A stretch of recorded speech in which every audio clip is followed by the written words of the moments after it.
possession again. Won't start until it's touched. They'll have to throw it up. Gar Heard, turnaround, shot in the air. It's good. It's tied again. I don't believe it. We've got a third overtime in a Boston game. He gets it out deep, and Havlicek steals it. Havlicek stole the ball. It's all over. It's all over. Erving. It's Erving with a three-point shot from behind midcourt. It's won the game for the Philadelphia 76ers. Here's Isiah. Let's see what we got. Go!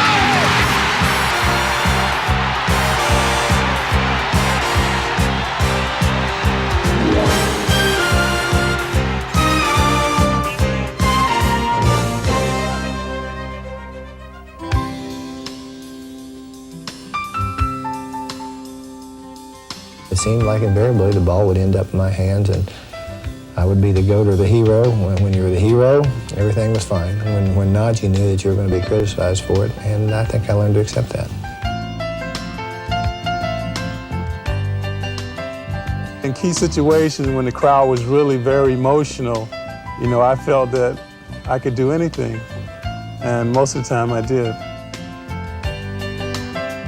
I don't look to play the perfect game. I don't play for that, but I play to have that one moment out there where I just take over the game and I know I got control of everything that goes on out there.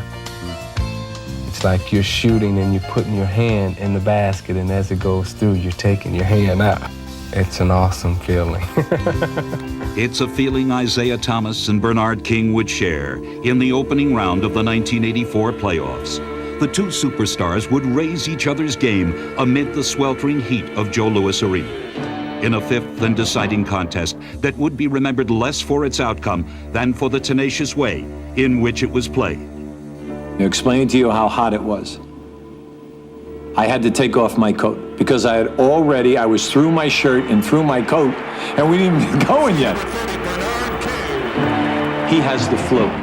We are thinking questionable for this game.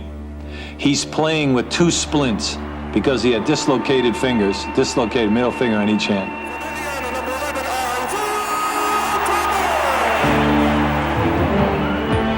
Well, you're looking at one of the most spectacular players in the game, a person who has abilities that surface at crucial times. But it was King who would surface first, soaring above the Pistons' swarming defense and scoring at will. Here's King. Shattering Elgin Baylor's 5-game playoff scoring record along the way. I was at the point I was beside myself. I would say we tried at least 3 or 4 people, and in many instances doubling people, but it really didn't make any difference because he was going to get his no matter what. But while King was unstoppable, Isiah was slow in getting started, and the Pistons struggled to stay in the game. Because up until a minute and 30 seconds, he was having a subpar performance. But the gong went off.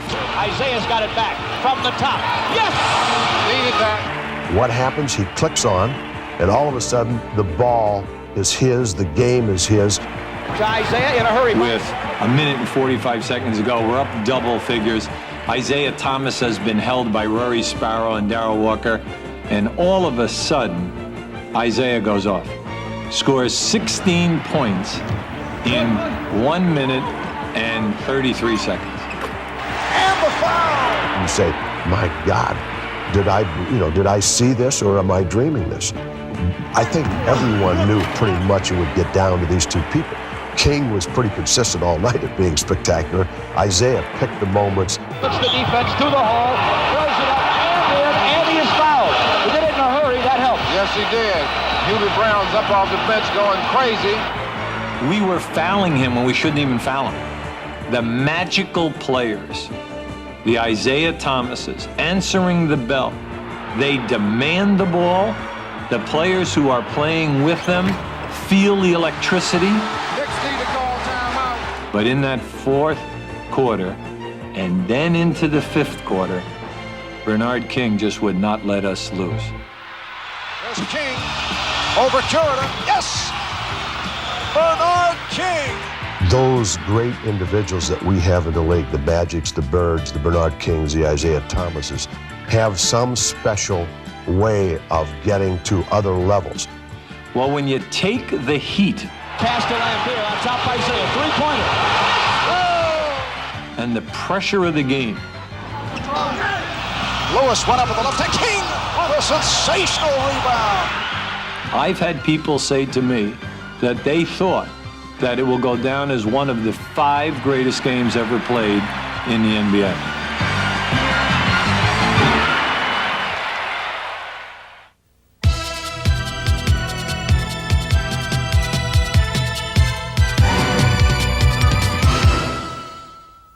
They battled into overtime.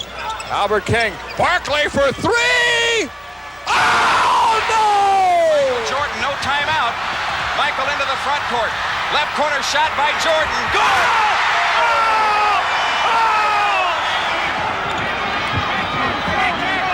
Harper.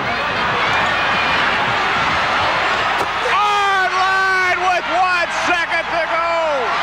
Comes into Tucker. Ewing sets a screen. The shot is off. Loose ball. Ewing goes up. The basket counts. Sampson. It goes. It goes. It's over.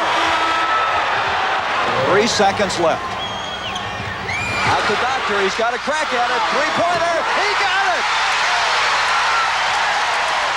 Rebound, Day. Day with 5 seconds into the front court. Goes to Malone into the corner. Malone throws up a brick left side. Good! Oh, my goodness, what a shot! Oh! Knocked away. Loose ball with 15 seconds, and Johnson has it. And he throws up a prayer. And he does. Magic Johnson throws up a prayer. Magic Johnson has had more than his share of opportunities to celebrate last-second heroics, but his first lesson came from the master of such ceremonies. The first game we played during Magic's rookie year was in San Diego, and I was able to hit a long hook shot at the buzzer to win the game. Magic was so fired up and enthused about it. You know, he was like he had just won the world championship. I just went crazy. I ran and jumped in his arms and hugged him, and it was just a great feeling. And I was like, geez, we can't be at this emotional pitch for the whole season, or we won't make it to Thanksgiving. I said, okay, big fella, I'm sorry. I just got excited. Hey, Kareem hit the hook at the buzzer, and I'm going crazy. And his expression was, hey, look, no more. No one has made more pressure shots or more NBA history than Kareem Abdul-Jabbar. In the 1974 finals, his Bucks trailed the powerful Celtics 3-2. Facing elimination in Boston Garden, Kareem used his devastating skyhook to erase an early Celtic lead. And the pressure built as every shot became a big one. Every chance to seize an advantage crucial, and every missed opportunity a potential turning point. The Bucks built a small lead of their own, and it was the Celtics' turn to respond, led with reckless abandon by Dave Cowens. With the score knotted again, neither team could hold the advantage as they battled through regulation and into overtime.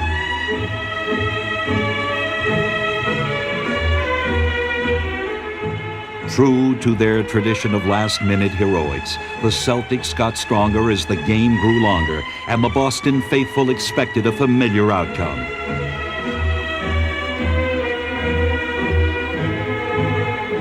But this game would be determined not by who wanted it more, but rather by who got there first. The game would eventually journey into a second overtime as the two teams continued to trade leads and heroes. John Havlicek was torrid in the clutch for Boston. And the legendary Oscar Robertson was the perfect complement to Kareem at the other end of the floor. The pressure of the game brought out the best in both teams as the lead would change hands 11 consecutive times.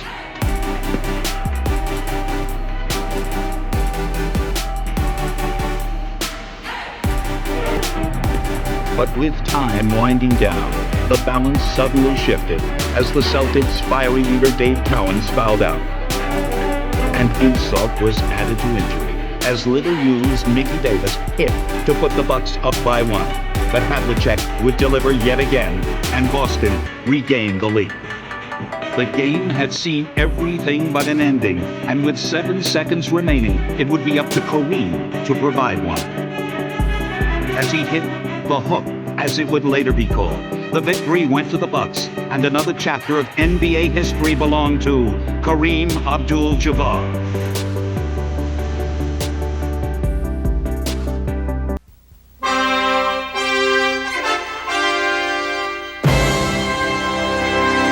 In 1982, Atlanta trailed Milwaukee by 1. The Hawks inbound the ball, but Atlanta's hero would turn out to be the Bucks' Harvey Catchings, who knocked the ball into his own basket at the buzzer, giving Atlanta an incredible but true victory.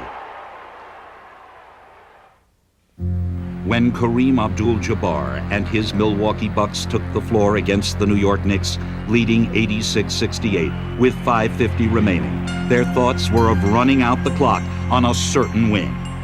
But their 86th point would be their last. And as missed shots piled up, this suddenly bizarre contest had their full attention. Rebound, Jabbar, no good. Rebound to Busher. New York ball. Ahead it goes to Bradley. A 3-on-2 to Monroe. Baseline jump. Yes. 86-77. And suddenly it's become a ball game. To the corner. He stops. Fade away. Yes. 86-78. Things have turned. Hands to Monroe. Monroe drilling right. Gives to the Busher. Long jump. Yes. 86-81. Look at Bradley. Fast break. Gives to Monroe on the right. He pulls up. Here's the jump. Yes. 86-83. Slide is on the line. He can move it within 1. It is now to 1. So Allen will go to the line. He is a very good foul shooter. 91%. The first under. He missed a clutch free throw. Now the second. It is up. No good. Rebound Reed. Cuts to the foul line. Fakes. Hands to Monroe. Side jump. Yes. The next free play was 87-86 to Jabbar. It's short. And the Knicks have stolen the ball game. 13 years later, history would repeat itself. The Philadelphia 76ers appeared to be cruising to an easy victory over the Washington Bullets in Game 1 of their playoff series, leading by 17. With just over 3 minutes left on the clock, the game seemed sewn up, but nobody told the Bullets. Following Sedale Threatt's foul shot, Philly would not score again. And as Washington gained momentum, the game and the 76ers began to unravel. The Bullets reeled off an unbelievable 15 straight points to pull within 2. And though their efforts seemed destined to be wasted as Dr. J stepped to the line, the Bullets still had one more miracle left. Here's the play. Dudley Bradley has the ball launched. Good. And it counts. Oh, my heavens. The most unlikely guy in all of basketball to shoot that shot fires it as the clock expired.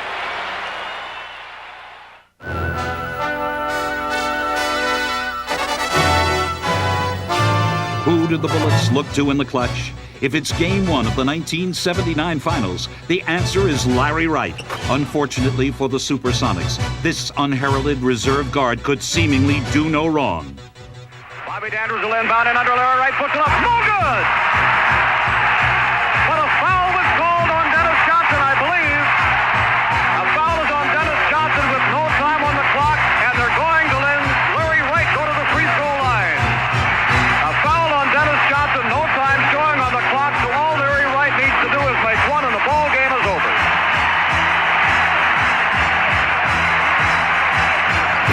This is his first foul shot. He still has 2. It is not over. All he needs to do is make 1. A lot of pressure, but he's been striving under it all afternoon. There goes. There's the ball game. On that day, Larry Wright shed his anonymity and stood alone in the spotlight. Now it goes to Kareem. But sometimes the glare of the spotlight becomes harsh on its would-be heroes. 10 seconds. Ellis. They bring it down to the last shot. They don't want to give the Lakers a trip. Lakers don't want to foul. 2 seconds. Time is going to run out. Regulation has ended. Derek Harper didn't know how much time was left on the clock. We're headed for overtime in Dallas. I tell you what happened, Brett. Harper thought they were leading the game by 1 point because he was running out the clock. I bet he thought they were leading the game by a point instead of the game being tied because he ran the clock out and he thought right then that Dallas won the game. Well, after that particular play, I don't think people expected to hear from Derek Harper again. I think they expected me to jump off of, Sears Tower or something, just go crazy, you know what I mean? But life isn't that way. I think the important thing is when you make a mistake is that you learn from it. Dallas has got the ball with 19 seconds left, down by a point. Do you have the nerve to say, I'm going to pull the trigger with about 3 or 4 seconds to go. If it goes in, we win. If it doesn't go in, we don't. Harper with the ball against Cooper. McGuire drives, misses it. Ball is free on the floor. Harper for 3. He got it! He got it with 3 seconds to go! Lakers will call time, down by 2, and Derek Harper has done it! When vengeance is the inspiration, redemption only comes with victory. The 1981 Eastern Conference Finals were here, and back to wage their annual war with the arch-rival Boston Celtics and Philadelphia 76ers. From the opening tip, the usual carnage ensued as the Sixers fought to a 2-1 series lead. Philadelphia continued to take it to Boston in the Spectrum, and with their fast break-in gear, they had the Celtics on the run.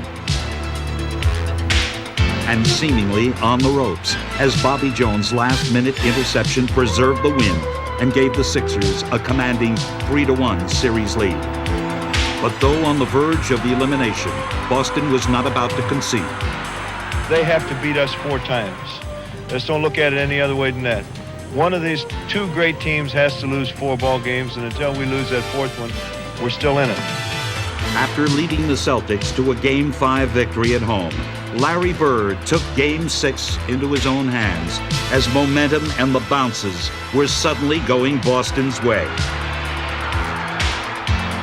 The Celtics had broken their 11-game Spectrum losing streak and possibly the Sixers' backs. We felt it really shocked them and really tore them apart because now it's 3-3 and we're coming back to the Garden. And that was just a game, whoever had the most guts and the most determination was going to win that game. The doctor was determined not to let the series slip away, and the Sixers began the game with fire in their eyes. But Bird quickly doused the flame as he refused to be denied. Boston was within 1 with seconds remaining, and as the Celtic defense shut the Sixers down, Bird once again came up with the ball. The Celtics had one final chance. It was all Bird needed, and it was desperation time for Philly. Bobby Jones is going to put the ball on the flag. And the pass hits the top of the backboard, and it's over! It's over! With the alley-oop flag, and Boston was shocked and series. They won 3 in a row. They came from 3-1 down, and they have won the series. It's all over! It's all over! A year later, the Celtics found themselves in the same predicament. Trailing the 76ers 3-1, they were once again looking for divine intervention. But Philly was confident that lightning couldn't strike twice. Could it? But with every Celtic basket and every Sixer misfire, it was becoming apparent that last year was more than just a memory.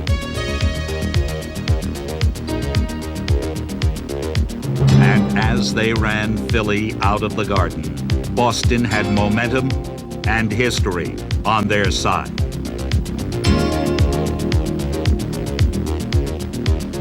Philly looked homeward for salvation. And they found temporary refuge in an early lead.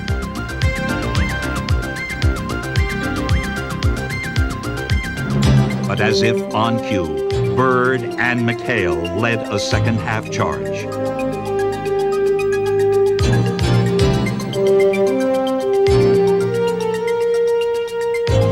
nightmare was recurring. And as the Celtics celebrated in Philadelphia, the Sixers agonized over returning to Boston and the ghosts of Celtic past.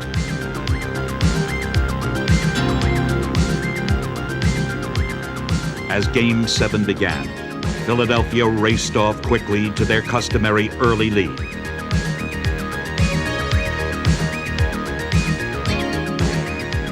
But this time they would refuse to relinquish it.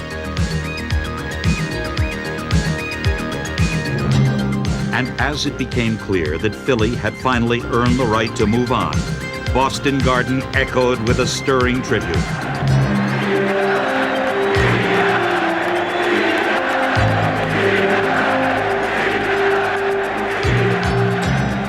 The Sixers would advance to play the Lakers in the finals.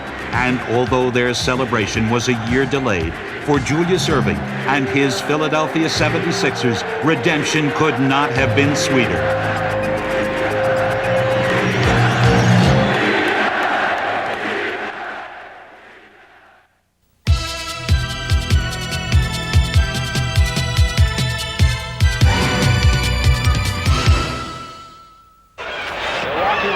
Sumpo knocks it in 1 second. The inbound Hodges midcourt hooks it on its way.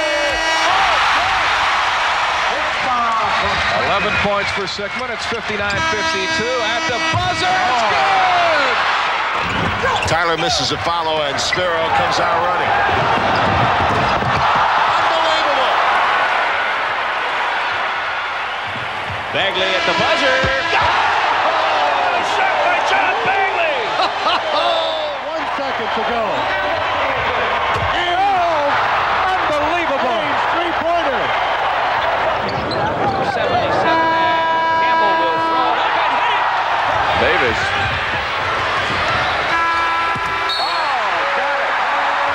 Rebound to Herb, and he throws the ball all the way down the court. He made it! In it comes to DJ. Little coast-to-coast job. It's good! Hornacek, first two of the game. Oh! Out the hoop!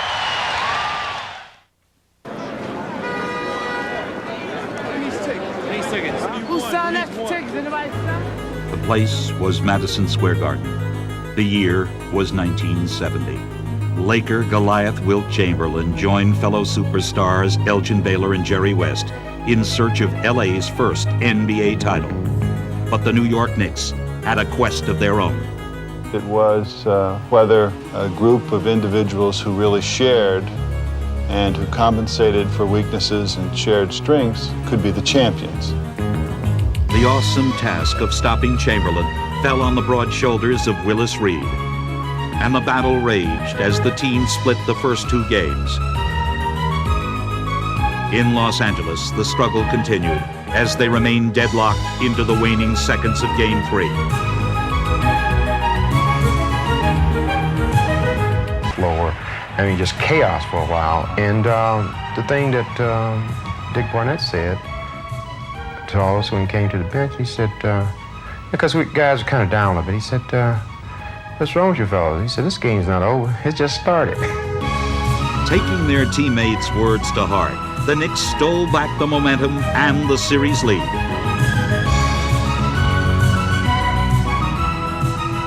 But the Lakers won easily in Game 4, and back in New York, put the Knicks in a 15-point hole that was about to grow deeper. Top of the key to Reedy's triple team falls down. We got a whistle on the play, and Willis is hurt.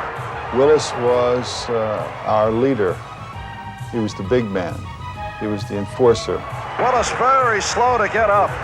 We thought it was over naturally because he was the only big guy we had that was capable of controlling Chamberlain. The hand is for Willis Reed, and it is now a standing ovation. I can never forget, the fans never once sat down. Everybody stood up. I mean, everybody was standing up when Willis got hurt, and they took him out. Well, I don't think they ever got off their feet the entire game. Our juices were flowing. Rallying around their fallen captain, the Knicks hounded Chamberlain, swarming him on every possession and clawing their way back into the contest. Rebounded off the backboard by the bushel. Down court, drive all the way, running hook. The Busher dribbling. Garrett loses the danger. He's ahead of the field. He's down the lane. Scoops ahead. Russell across the midcourt line, top of the key. Cross court on it from 20. He jumps. Yes! And the Knicks trail by 1. As he drives left, picked up by Chamberlain in the corner. Outside Bradley. One-hander from 20. Yes! We're tied at 87. Right side Stallworth. He sets, now drives on Chamberlain. Past the basket. McKenna's good! This must go down as one of the great games in the history of the New York Knicks. But when the euphoria faded, the Knicks were left with the sobering reality of facing the Lakers without Reed. And with the Garden's divine inspiration 3,000 miles away, Game 5's magic quickly became a distant memory as Chamberlain shredded them for 45 points. The Knicks were left looking to Game 7 for another miracle. The Busher came by, and I was laying in the locker room on the table. He said, "Hey, big guy," I said, "if you can give us 20 minutes tonight, we're gonna win it. It's ours, you know." And I said, "Lord, I just hope I can go out there." I mean, you know, for all the years I've been in basketball, this is where I wanted to be. This is the time, the moment, the place, not quite the condition. The big question is, will Willis Reed play tonight? There is tremendous doubt. My decision was if I could walk anyway, you know, I was gonna play. Here comes Willis, and the crowd is going wild. I remember walking out on the floor that night and everybody saying to themselves, "Well, everything's all right. The captain is here." I said, "This is a heck of a predicament to be in, you know, because here I was injured, really, and trying to play against Wilt Chamberlain, who I thought was the greatest all-around offensive big man that ever played the game at that point." But Willis would not be alone. The Garden had been transformed into a sixth member of our team, and by far the most important member. Top of the key, off the screen, jump short, rebounded by Bradley. New York ball, down court to Frazier. Got it by West, left side of the lane, outside Reed, jumps from 20, yes! When he appeared, we went to one plateau. When the Garden reacted, we went to another plateau. When he hit his first two shots, we were gone. Inspired by their courageous captain, the Knicks never looked back, closing perhaps the most memorable chapter of this storybook season. Outside the Busher, in the corner Frazier, he drives to Barnett for a jump, yes! It is Bedlam here at Madison Square Garden. It was destined to happen, and New York, it was New York's time.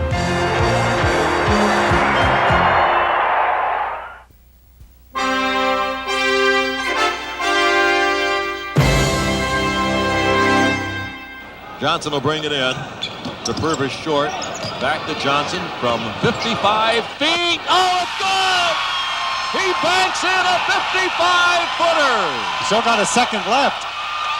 It goes to Manning, who'll try to retaliate. He does! In the final 3 seconds, a pair of midcourt shots.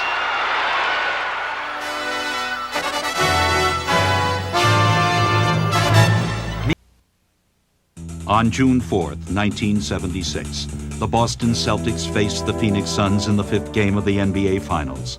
Later, many would simply call it the greatest game ever played. That was the greatest game I've ever been involved in. I remember it started one day and ended the next. You know, it was after midnight before it was over. It was like 3 games in one almost, you know. Everybody was just exhausted emotionally and physically. That championship series did not mean nearly as much to the Celtics as it would have meant to the Phoenix Suns.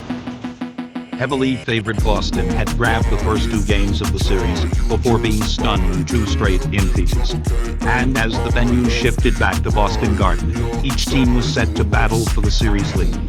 It would turn out to be a battle no one could have ever imagined. From the opening tip, Boston took control of the contest and quickly built what appeared to be an insurmountable lead. The fast start had Celtic faithful calling for the Suns to surrender and had the Celtics looking for more.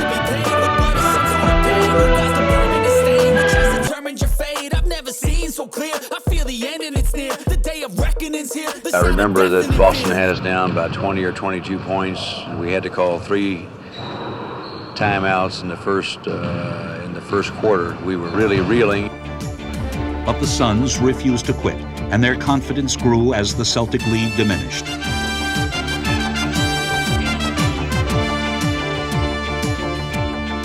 As history would later show, this game was far from over.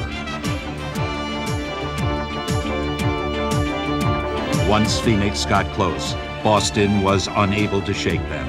And when Paul Westphal hit this driving three-point play, the score was tied at 94, and the comeback was nearly complete.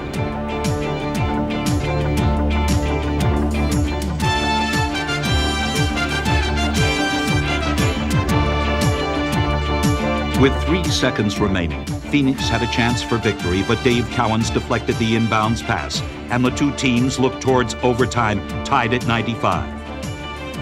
Going into the first overtime, we actually felt that we could beat them in the first overtime, especially once we came from 20 down.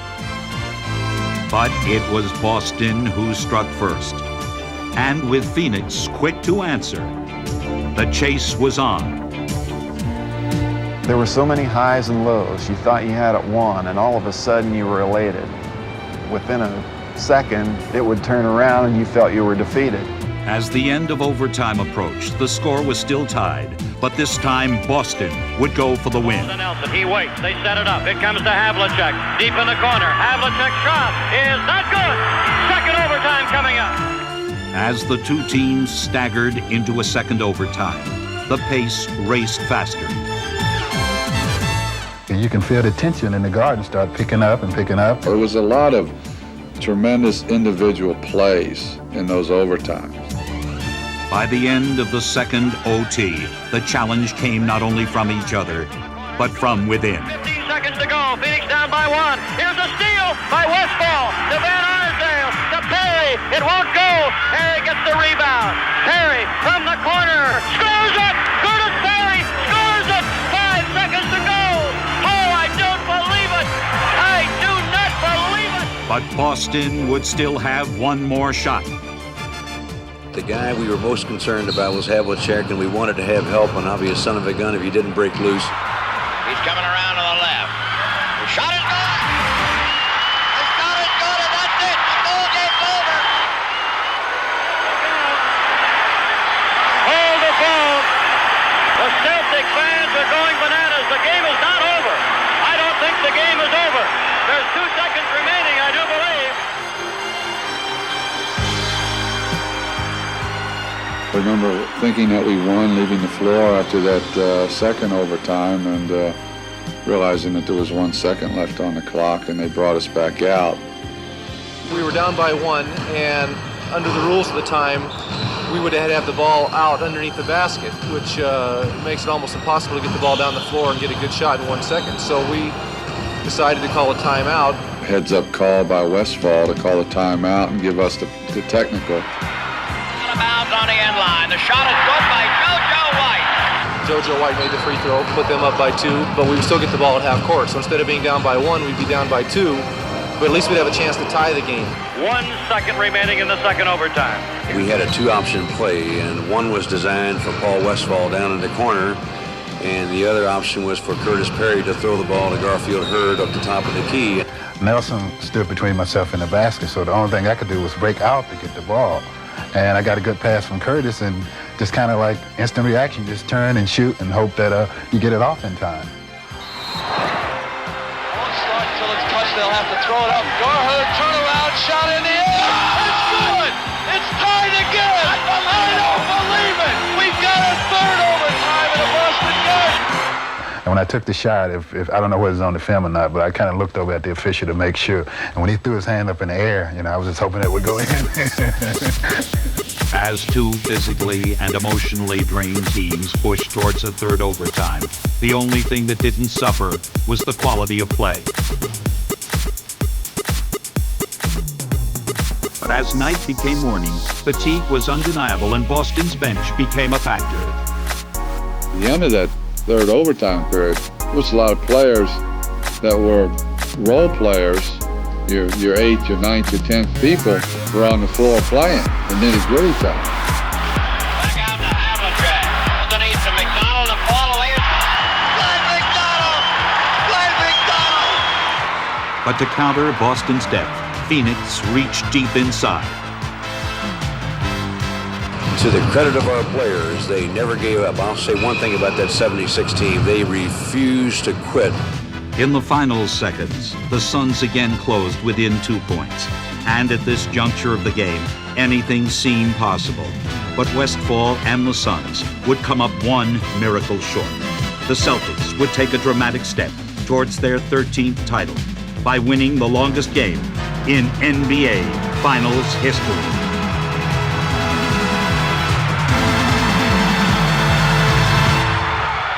The aura of heroism has always hung heavy in the Boston Garden, where defensive miracles have become a staple of the Celtics tradition.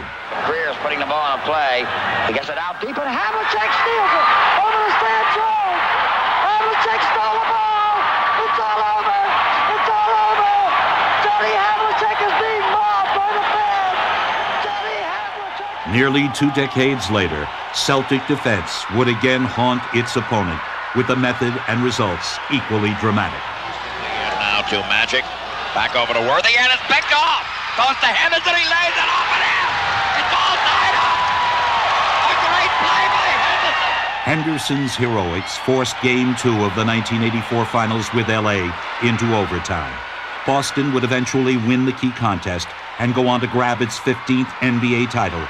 And the echoes were once again awakened. For a minute there, I could hear Johnny Moose going, Henderson steals the ball. Through the years, the Garden has witnessed time and again the impossible become the inevitable. Within its walls, would-be challengers are mesmerized by the specter of the Celtic mystique. All right, Bird is putting the ball on the play, and Dumars comes over to get right on DJ, and DJ gets the pass anyway. All right, 14 seconds left. On the left, it goes to Bird. Bird guarded by Mahorn. Drives around him. Goes on in. And the ball gets knocked out of bounds by Ahlo. They call it the other way. And now there's a steal by Bird. Underneath the DJ. Lays it in. Right at 1 second left. What a play by Bird. Bird stole the inbounding pass. Laid it up to DJ. DJ laid it up and in. And Boston has a 1-point lead with 1 second left. Oh my, this place is going crazy. They had game 5-1. There's no question about it. They should have won that game, and they forgot about Larry Bird. That's all. But those who witnessed the 1988 All-Star Weekend would never forget the shooting display put on by one of the greatest pressure performers ever to play the game. His preparation was meticulous. His rhythm precise. And still he struggled. But needing to hit his last 3 shots to win, Larry Bird depended not only on his skills, but also on his heart. 14. This is a tie for the money. Larry Bird at the buzzer with the 2-point ball.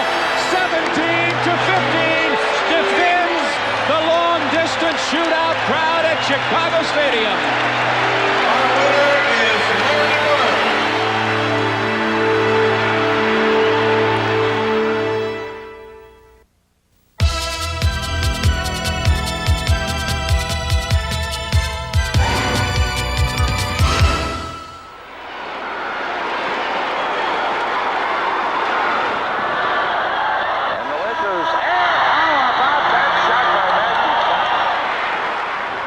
Here's Dennis, gets it into Bird. Larry, a runner. Got it! Ball game's over. Boston wins. Here comes Magic. He's got it. He throws it on the way for 3. Good! I don't believe it. Aims to Bird. He gets a good shot in the Celtics winner. And here's Hanslick with the ball. A 3-pointer by Bill. The Notre Dame shot is an air ball taken by Magic. He throws to the other end. It went in! It went in! DJ again to make the inbounds pass. The double team in Bird. Larry, fake, fall away. Hits it at the buzzer! All right! Unbelievable. Grabs it, 5 on the 24, into Worthy, he falls down, makes his arch on Magic, 2 seconds left, Magic throws, it's 3 of it goes, and runs! 2-point Maverick lead. Bird's the man they want to have it, yes indeed. Bird for 3. Yes! Larry Bird for 3 with 4 seconds to go. Oh my God! Oh my God! Bill Russell and Bob Cousy, the cornerstones of Celtic tradition. Elgin Baylor and Jerry West, the nucleus of the arch-rival Lakers. In their inaugural clash, Bob Cousy would dramatically dribble out the clock in the Celtics' 7th game overtime win against the Lakers to give Boston the championship. This would become a familiar pattern as these two teams would meet 5 more times in the 60s. A year later, it was Cousy again who controlled the ball as he closed out his Celtic career with another title at the Lakers' expense. In the team's 3rd meeting, it was Tom Heinsohn's turn to lead Boston past LA and to celebrate his retirement with a victory over the Lakers.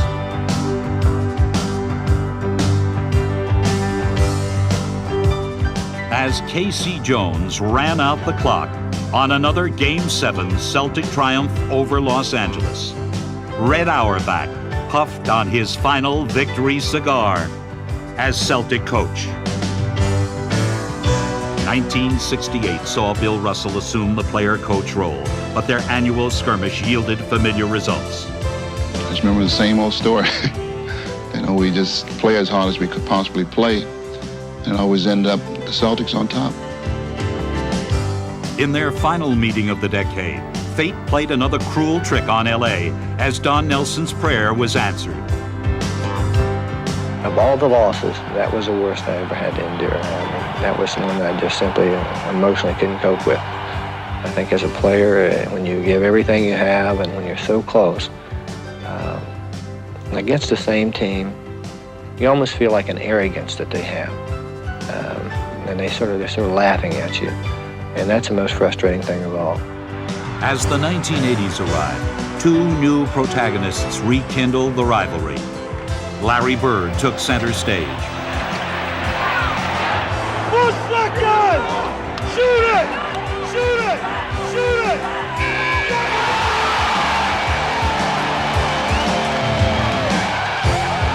And the Celtics had picked up where they left off in 1969. Goes into the lane, jump pass back out to DJ. DJ throws on the top. Boston wins the all-important 4th game. 1985 looked like the same old story, but Kareem Abdul-Jabbar wrote a different ending, and nothing could be sweeter for the Lakers as they finally wrested the title from their longtime nemesis. 2 years later, in the pivotal 4th game, Bird was called upon to resurrect Celtic dominance. Bird goes for 3. But this was a new era, and Magic Johnson was determined that it would belong to the Lakers. Magic with a hook shot, scores with 2. Boston reached back for their traditional heroics, but Celtic magic had run out, and Laker vengeance was complete. Have won in Pat Riley, and the Lakers dance off the court.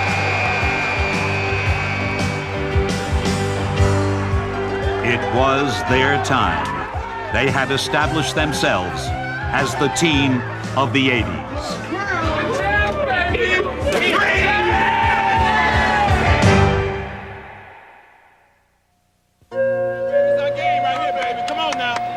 Don't force the shot up. Look to the punch out if you have it. If they force a double, try to get in the lane. Take a look at it. All right, let's go. Way to hustle. Way to hustle. We're going to take it now. Only 1 shot, baby. 1 shot. When the time for talking is over, and those with the courage take destiny in their hands, watch closely, because miracles happen quickly, and heroes are born in the blink of an eye.